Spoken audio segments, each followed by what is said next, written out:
Sore Ibu. Selamat sore, mari silakan masuk. Ibu, mari silakan masuk. Silakan duduk. Ya, terima kasih Bu. Silakan duduk ya. Ya Bu. Bagaimana waktu duduknya? Apakah sudah nyaman? Sudah nyaman Ibu.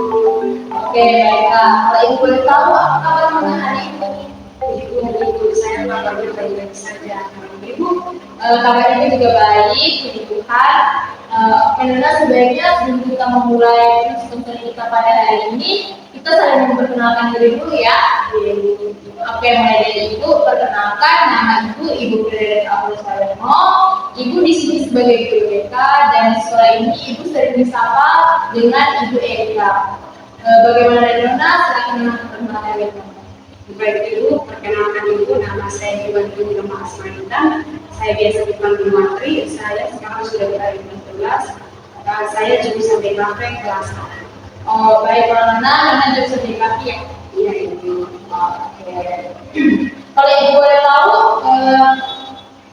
tempat tinggal Nona menuju ke sekolah itu menggunakan kendaraan apa? Saya menggunakan kendaraan bemo Ibu. Oh, kendaraan bemo ya. Pasti di dalamnya bersesakan, apalagi cuacanya panas seperti ini ya. Ya Ibu, panas sekali Ibu, apalagi dengan cuaca yang sangat panas. Sangat panas dengan bemo Ibu. Oh, karena Ibu berharap semoga dengan cuaca yang panas seperti ini, Kakak Mantri selalu membawa air putih sehingga tidak dehidrasi dan daya tahan tubuhnya tetap kuat. Iya Ibu. Oke, jadi sebelum kita mulai diskusi ini ada beberapa hal yang perlu Ibu sampaikan kepada teman-teman. Yang pertama yaitu Ibu di sini sebagai konselor, di mana Ibu memfasilitasi Nona Mantri untuk bisa menyampaikan persoalan yang sedang Mantri alami. Nah, lalu Nona sebagai konselor di sini, di mana Nona yang akan menentukan solusi yang tepat dan beberapa solusi yang akan kita bicarakan nanti sesuai dengan masalah Nona seperti apa. Nah, lalu juga di sini juga ada beberapa asas yang perlu kita ketahui bersama. Jadi di dalam konseling itu terdapat beberapa asas. Di mana asas pertama yaitu asas kesukarelaan. Jadi dalam kesukarelaan ini Nona secara sukarela menceritakan permasalahan Nona kepada Ibu, sehingga Ibu juga bisa mengetahuinya.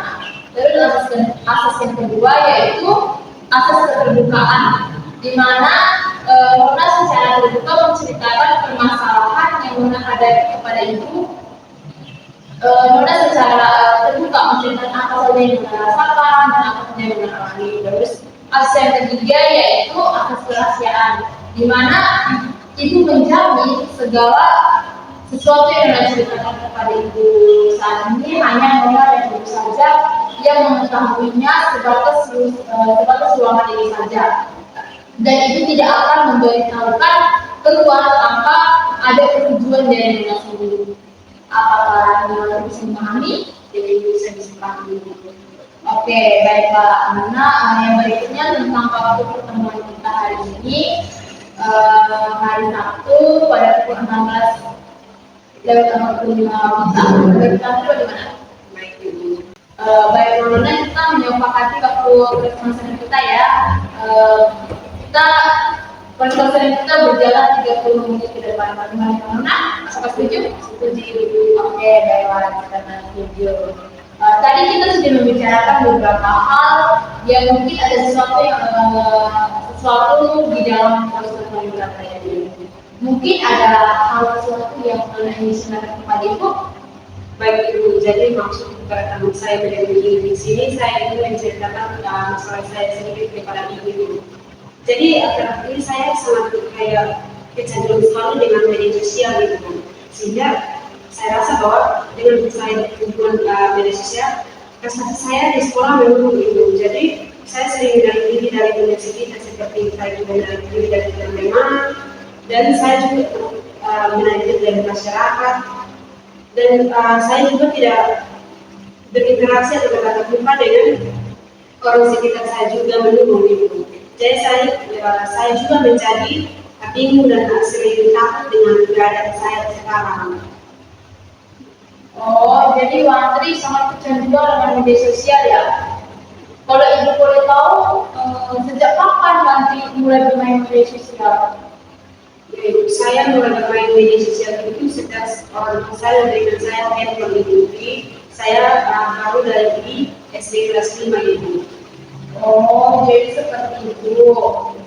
Lalu apa yang membuat Wantri sehingga harus terus-menerus bermain media sosial? Jadi begini Bu, saya merasa senang itu jika saya berselfie dan memposting hasil foto saya di Facebook waktu zaman SD sampai SMP dan sejak berada ke sana, saya sering bermain di Instagram dan saya juga suka scroll TikTok dan membuat dance gerakan-gerakan di TikTok itu. Jadi seperti itu ya. Jadi sejak kapan sih Wantri mulai merasa menarik diri dari teman-teman dan kurang berinteraksi serta prestasinya menurun? Jadi begini Bu, saya pertama kali menarik diri atau menjauh dari teman-teman itu akhir-akhir beberapa bulan akhir ini Bu.